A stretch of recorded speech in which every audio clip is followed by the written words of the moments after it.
Coming live from the Western Regional Championships in Sacramento, we're talking Carry Optic Master today, and this is Can We Chat?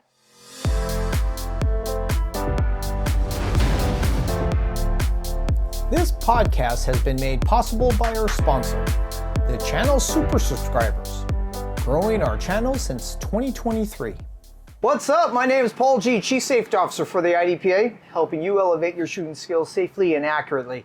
This channel will help you clarify IDPA rules, shooting techniques, and keep you updated on the newest gear and what's going on in the shooting community. If you're new here, consider subscribing.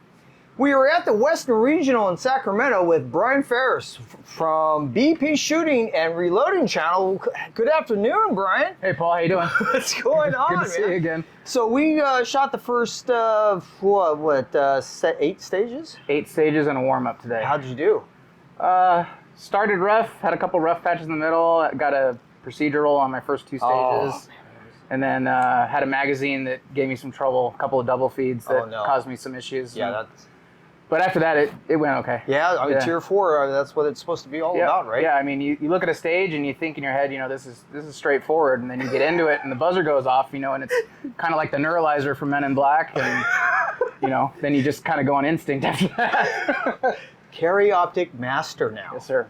So 1 year before, we actually met at the local match here in Sacramento. Yes. And I came up and said hello. Yep. And I was a big fan of yours. Yep. And you were actually a marksman? Marksman, yeah. I was marksman exactly a year ago at this match last year. Marksman, Carry Optics, a year ago, and now he's a master. Well, congratulations Thank you. with that. How's that going right now? It's tough, man. It's a whole elevated, different game. I mean, you mean the guys that you shoot? Yeah, and not only that, but just the game itself. Because as a marksman, you can do little things to gain big chunks of time.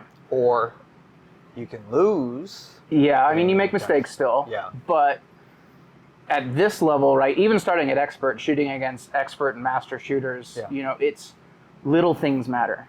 Right. So would you say the small mistakes, do you really pay for them, or can you actually make them up? It depends on the match, right? So if you look at Rocky Mountain Regional last year, I try my best to not look at the scores on split shoot days. Yeah. Because that can get in your head. Yeah. But I did look, and but it was my scores. I wasn't comparing to other people. Okay. And I was like 30 points down, which for a half a match seems like a lot. But then you look at everybody else, and everybody's down that. So are you more critical about yourself? Or? Yes, absolutely. Okay. So 30 points down, I mean, that's like, oh my God, I'm done. Correct. Yeah, in your mind you think you're done, but then when you finally look at other people and everybody's down a bunch of points, it's an equal playing field at that point, because everybody's down that many points. Okay, so how do you bring yourself back from 30? You just you gotta say, hey, everybody has to shoot. So yeah, I mean, everybody's shooting the same stages, right?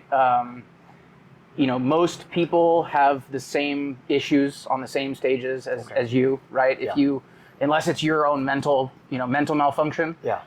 If it's a stage thing, most people are having the same issues. So what kind of stages are you into? What is your favorite stages?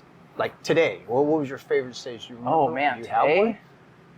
Oh man, you put me on the spot with that question. No, I'm just saying that there are stages out there. I just sat there and went, okay, so Worlds, right? We started with the Dark House, right? I didn't go to Worlds. I didn't have the points for it this last year. I just sat there. I'm like, and that's the stage I started on, right? And I'm like, oh, I don't want to do this. So this one actually brought me back in the same place, right? Yeah. And I came up and I'm like, oh man, I have to go into a tent again, right? Yeah, because this shoot house was dark. Yeah. So I mic'd one. So now that I'm thinking about it for a second, I have 2 favorite stages, but one more than the other. The shoot house was one. And then I think it was stage 2, the one with the 2 swinging non-threads through the ports, and then you go up over the low cover and get those 2 laydown targets. Right. You have footage of that? Yes, I do. So let's go ahead and cue that, and this is him shooting that.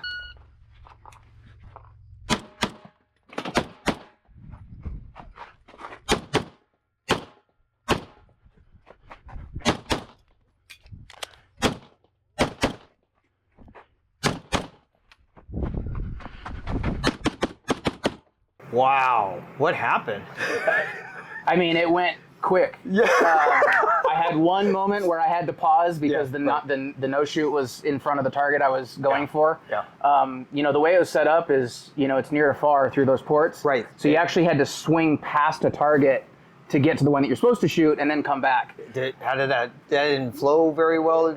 On the first one, I hesitated, right, because your initial reaction is to go for the target you see first. Right. But I remembered, swung through, but then that caused the timing of the no-shoot swing to be off. Right. So I had to pause, and then I just booked it to the next fault line, engaged, and then ran to the lay-down targets. Right. And just, I think I went to slide lock. I would have to say that today's round was very physical. Yes. So, I mean, I'm exhausted. I don't know how you're feeling. I have an extra layer of tiredness because we started building Sunday. It's now Thursday, and I was out here. Right. I couldn't come out Monday because I was help teaching the class. Right. So you're a safety officer. Yes. Are you a CSO as well? I just became a safety officer before the Western last year, so I've got You need to put time. I've got till next Right. year And then because you have to be 2 years. You're going to take the exam, right? Yeah. Oh, because we need CSOs. So your SO, you help set up your setup crew, right? So your staff out here. Wow, thank you so much for doing that. Yeah. Especially when I came in,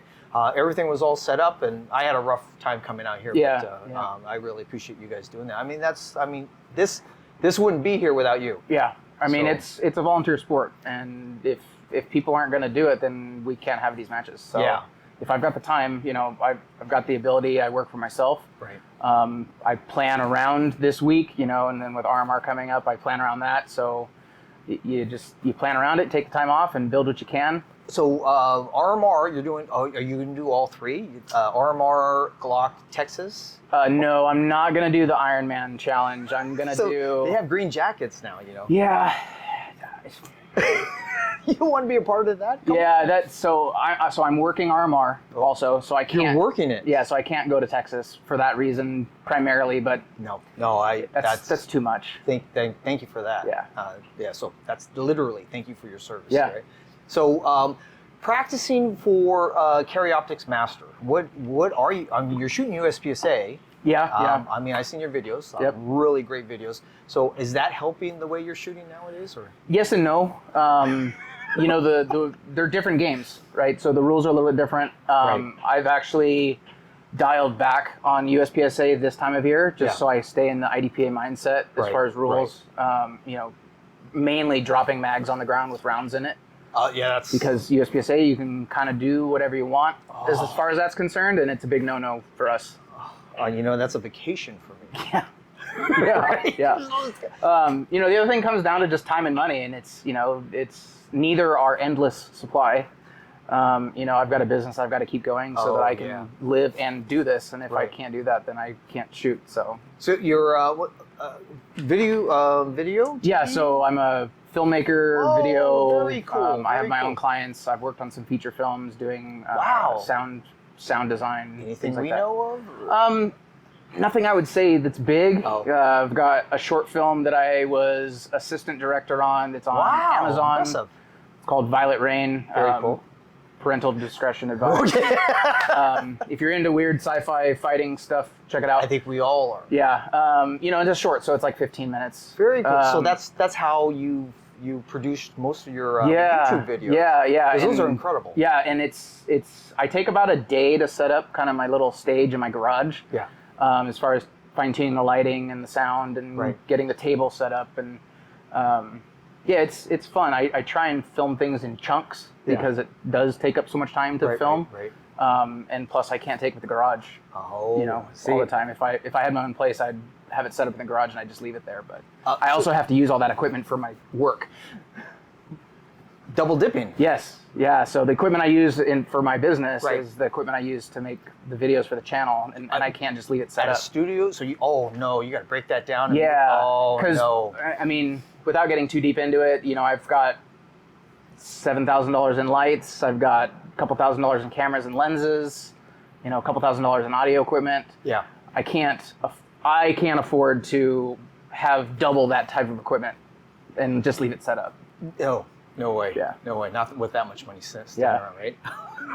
So, what type of practicing are you doing that has helped you most with your firearm? Besides shooting a lot of matches, I mean, with the amount of videos I put out, I put out a video every match. So you're doing local matches. So El Dorado is El Dorado's one, right? You're doing here. So there's 3 USPSA clubs at this range. One IDPA club, which is my home club. Yeah. And then there's a USPSA and an IDPA. We call it IDPA-ish because they're not an affiliated club, but they follow the rule book. Right. At El Dorado Rod and Gun Club. And then I shoot up north about an hour and a half at Gridley, which has USPSA and IDPA. And then we travel to the Bay Area in Richmond to shoot their IDPA. Oh, awesome. And they do every other month. And on the off months that they don't do it, there's a new club here, which I've had a couple of videos for, Diablo Action Pistol, that started doing IDPA. Very cool. So when Richmond doesn't have their IDPA, Diablo does. So we're in the Bay Area once a month for those matches. So are you dry firing in need? Yes, almost every day. And has that been paying dividends? Yes, or? yeah. I always I just started helping teach some classes. Oh, very cool. Because being that I'm a business owner, I've got to look at stuff in the future, and I don't have a retirement set up, so I've got to be able to do something when I can't do what I do currently. So tough. I figured teaching would be a good avenue, so I've kind of started apprenticing a little bit. Doing with what, one-on-one? No, it's with a single guy in the area. Okay. CCW stuff? Or? I haven't done any CCW because it's on the weekends. I'm usually shooting matches. And then, so I go out. He does Skill Builders on Mondays, which is like a 2-hour class, a little quickie. And then on Wednesdays, he has, Pistol 2, Pistol 1, advanced carbine type stuff. Oh, very nice. I noticed your footing is much improved. Yes. So have you been exercising? Trying to exercise, How do you build that up? It just comes down to shooting a lot. Really, I would love to say that I go to the gym, but I don't. Clearly, I don't go to the gym. I'm fortunate enough that my teammates, of the 5 of us, 3 of us are either retired or self-employed. Oh wow! And one of my teammates is law enforcement, so he has a schedule where he will come to do a practice out here at the range, and then he goes to work directly after. So that's a long day for him. So he doesn't do that often. Yeah. But if he feels he needs a practice, he'll come out, and we tend to do those like once a week. So your channel recently hit 500. It's 650 now. Yeah, congratulations for that. Yeah, I hit 500 in the end of January. Oh, fantastic. Yeah, so and the growth has been pretty steady since then. So the more videos you put in, right? Yeah. I noticed that it's your time, right? Mm-hmm. Plus your subscribers start to skyrocket. Yeah, the other thing I noticed too is the view counts have gone up substantially. Because it used to be, my videos would get like 200 or 300. Yeah. And now I'm getting almost 1,000 views a video. Yeah. And they're racking up pretty quick. They're better than shorts, right? Yeah, right. So, but I noticed that you changed it up a little bit. So you're actually narrating first, right? Telling people. I think that is genius. Well, I'm trying to keep people engaged. Right. That would be. How'd you learn that? Well. Oddly enough, I was working on a YouTube show, and it had some YouTube influencers that were there. Okay. And of the 3 families, I think one of them did what's called long form, which is like what you and I do. Right. And then the other 2 families did purely shorts. Okay. And so talking with them, just getting some different opinions, they'd been doing it a while. And the guy that did long form says he doesn't do shorts because it actually pulls from his long form view. And the long form is where he makes his money based on sponsorships and viewing and things like that, right? Right, absolutely, absolutely. If you do shorts, you have to do at least 1 a day, and they have to perform very well in order to make money. For me, they're more hit and miss. Yeah. So all my shorts are designed around letting people know when the video is coming. Okay. And they're all regarding that. Yeah. And they're kind of hit and miss and stuff. Yeah. So I haven't quite mastered that, right? So. Yeah, the thing with the narration is, again, I'm trying to keep people engaged. I think it helps educate, right? Yes. It also helps educate me. Yeah. That's actually why I started doing the videos, is so I could go back and look at what I was doing to make improvements. Yeah. And I mean, there's things like the Diablo Action Pistol where they had that new Hydra target. So what exactly is a Hydra target? Okay, so you can go watch the video, but what it is either it's an activated target, and simultaneously there's one target that comes out the center and two that tilt out the side. So it opens like a blossom. So let's go ahead and cue that video and let's take a look exactly what he's talking about. What the hell is that? Yeah. Well, so it's actually it's tricky, right? I actually did very well on it. I think I was down 1. Who developed that? I don't know the answer to that, but the plans are online, and they built the original one out of wood, but there's specs on how to build it. Right. And Diablo Action Pistol actually built theirs out of metal and engineered it. Okay. And it works very well. And I've had a dozen people hit me up from that video wanting to know where they can get it. Is that like coming to here soon, maybe? Possibly. Strong possibly. Yeah. So I'll see that soon? Yeah. There's the right people have the information that's needed. Okay. Yeah. So we'll definitely see that soon. Yeah. So how many rounds have you think that you've shot last year? Close to 20,000. 20,000. And you reload? Yes. Yeah, I'm doing between 15 to 1,800 rounds a month.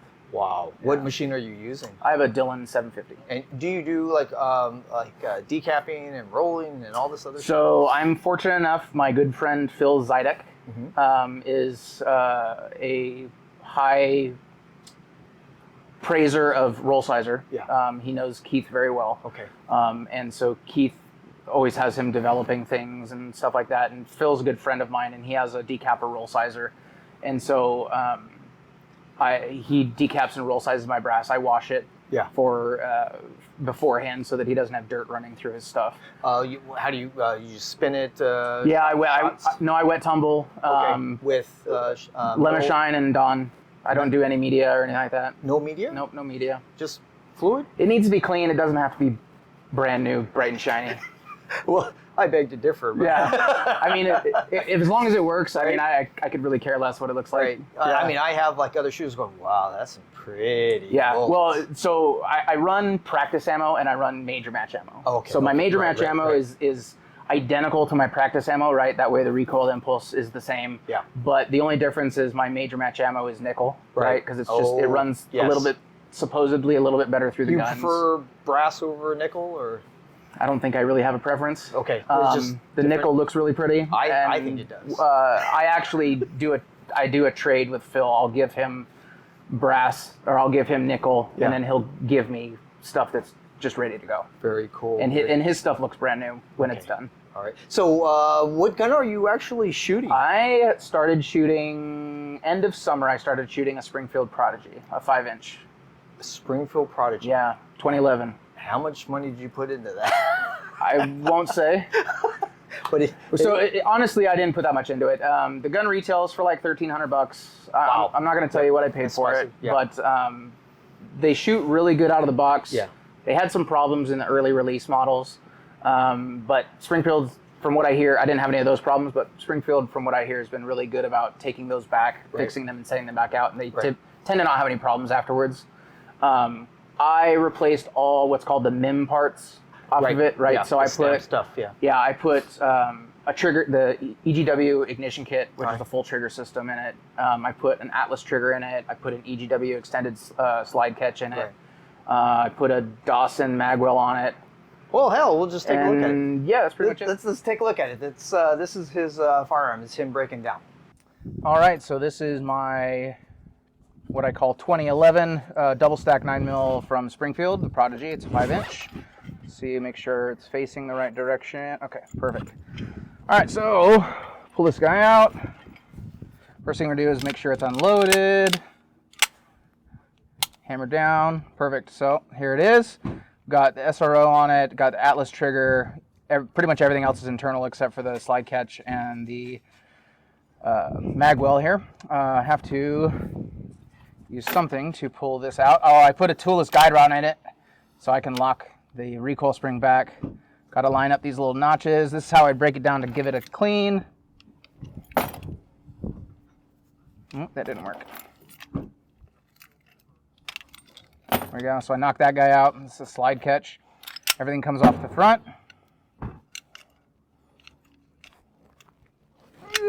Struggle bus. All right. Pull that out. Then this little lug has to go forward. The barrel comes out the front. That's it.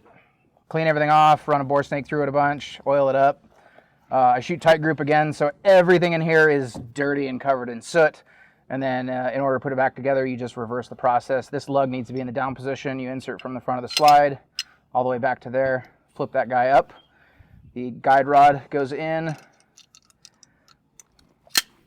all the way forward like that. I actually like to leave it in a locked position. And then I flip this guy back down and then insert the slide. You have to go back to there again, and then you have to line up this hole where the slide catch goes in. And you just pop it in and forward, hammer down, ready to go. Yeah, that's sweet. Yeah. That is sweet. Yeah. Sorry it was dirty. Well, you just shot it. I shot it Monday and then I shot it again. I cleaned it Sunday, shot it Monday to make sure it worked. And then shot it a bunch today. Really, yeah. You gotta sweat that down. And I shoot tight group, which is kind of a dirty powder. So a little hot. It's a very, very fast burning powder. Yeah. So do you like tight group? Or? Yeah. So have you used any other? I have. So for me, it comes down to recoil impulse and what it feels like. Yes. A friend of mine, also a teammate, has a 4 1/4 inch, and his is a lot snappier than mine. CCP. You should, so he's shooting in Carry Optics also. Okay. Yeah. Short Carry Optics. Yeah. I actually don't think it would be legal in CCP. I think it's still too big. It's still too long. Yeah. Yeah. And his is with my same ammo, right? Obviously with less mass in the slide, it's a lot snappier than mine. That makes sense. And then being that I reload, I kind of tweaked my load a little bit to get my gun to feel the way I wanted. And when it was brand new, the slide felt kind of sluggish because of how much Cerakote was on the slides, and about 1,500 rounds finally until it was what I would call broken in. Okay. But yeah, it's recoil impulse for me. Wow, very cool, very cool. Yeah. Well, I mean, this is great. Well, thank you very much for coming. Thanks for having me. So the next video coming out here, we have a bunch of podcasts coming out. So we're doing an interview with the match directors here. Brian Ferris is also here, and Fred Johnson. We'll be talking about IDPA rules. Cool. So stay tuned for that. Thank you so much for tuning in to Can We Chat. Please consider being a part of our shooting community, building relationships around safe gun practice and IDPA competition. My name is Paul G, and this is Brian Ferris. Be safe, and we shall see you on the range. Like, share, subscribe.